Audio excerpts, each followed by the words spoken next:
Hi friend, माझं नाव माया आहे. माझं वय 20 वर्ष होतं. माझं लग्नाचं वय झाल्यामुळे माझ्या घरचे माझ्यासाठी आता मुलाचे शोधत होते. पण माझी लग्न करण्याची तयारी अजिबात नव्हती. कारण मला एका गोष्टीची खूप भीती वाटत होती. ती गोष्ट मी आईबाबांना सांगू शकत नव्हते. होणाऱ्या नवऱ्याची मला भीती वाटत होती असं मी कोणाला सांगितलं असतं तर त्यांचा विश्वासच बसला नसता. माझ्या एका खास मैत्रिणीला जेव्हा मी हे सांगितलं की मला लग्नाची भीती वाटत आहे, तेव्हा तिला खूपच नवल वाटलं. ती मला म्हणाली होती, "अगं माया, खरोखर तुझं आता लग्नाचं वय झालं आहे आणि तुला ते करावेच लागेल. होणाऱ्या नवऱ्याची भीती वाटून चालणार नाही. लग्नानंतर काही दिवसांनी तुझं सुरळीत चालू होईल." मंदाच्या या बोलण्याने माझी थोडी भीती कमी व्हायला लागली होती. पण भीतीचं खरं कारण काय आहे हे तिला मी त्यावेळी स्पष्टपणे सांगितलं नव्हतं. माझ्या आईला ते माहीत होतं, पण बाबा ते पूर्णपणे विसरून गेले होते. माझी मैत्रीण मला पुन्हा पुन्हा विचारू लागली, "अगं, तुला लग्न करायचं आहे. खरं कारण काय असेल ते सांगून टाक." यामुळे मी तिला ते कारण सांगण्याचं ठरवलं. कारण ते कारण लपवून काही साध्य होणार नव्हतं. लहानपणी माझी एक मांडी भाजली होती. त्यामुळे तेवढी जागा खूप वीक झाली होती. त्यावर लवकर इलाज झाला नाही. यामुळे माझी ती मांडी काळी पडली होती. यामुळे होणाऱ्या नवऱ्याला आपण ही गोष्ट कशी सांगायची आणि तसं माहीत झालं तर एखादा मुलगा आपल्याला पसंत करेल का, हा प्रश्न माझ्या मनात सतत असायचा. आणि यामुळे मला लग्नाची भीती वाटत होती. मी दिसायला खूप छान होते. या या अडचणीमुळे मला कधी कधी वाटायचं लग्न न केलेलं बरं. माझी ही अडचण माझ्या आईला मी स्पष्टपणे सांगून टाकली होती. तिला वाटत होतं माझी मांडी बरी झाली असेल, पण जेव्हा तिला मी दाखवली तेव्हा तिला खूप काळजी वाटली होती. "माया, तू आम्हाला एवढ्या दिवस का म्हणाली नाहीस? आपण ती डॉक्टरांना दाखवून काहीतरी उपाय केला असता. पैशांचं काय कोणाकडून तरी उसने घेतले असते. पण त्याच वेळी तुझी जखम खूप बरी झाली असती. तू अजिबात घाबरू नकोस. आपण हे तुझ्या तुझ्या होणाऱ्या नवऱ्याला सर्व काही सांगून टाकू. उगीचच लग्नानंतर तुझ्या होणाऱ्या नवऱ्याचा गैरसमज व्हायला नको."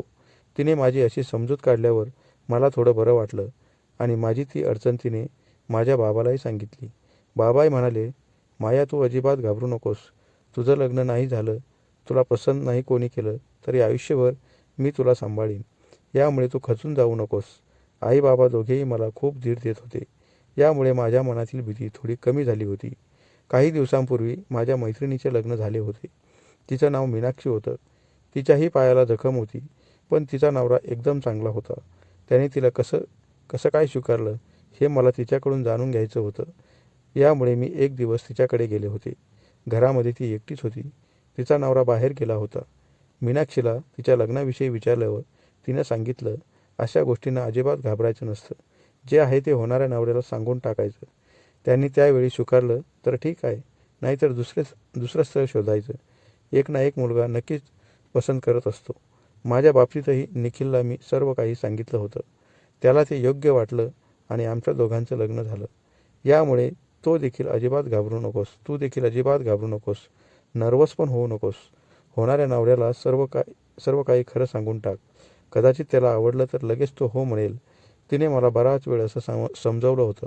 यामुळे मी होणाऱ्या नवऱ्याला पहिल्यांदाच सर्व काही सांगून टाकायचं ठरवलं होतं. काही दिवसांनी एका शहरातील स्थळ माझ्यासाठी आलं होतं. तो मुलगा दिसायला खूप हँडसम होता.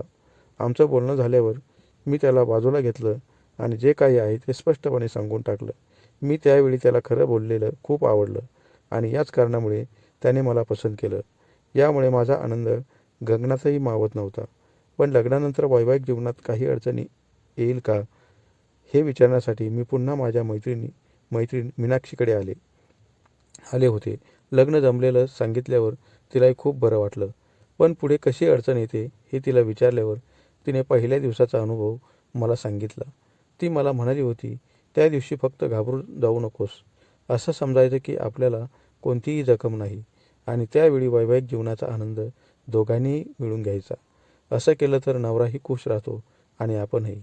काही दिवस तुला खूप त्रास होईल, तो सहन कर, पण काही दिवसांनी पुढील आयुष्य खूप सुखकर होईल." तिच्या या बोलण्यामुळे माझी लग्नाची भीती दूर पळून गेली होती आणि मी आता लग्न कधी होतंय याची वाट पाहत होती.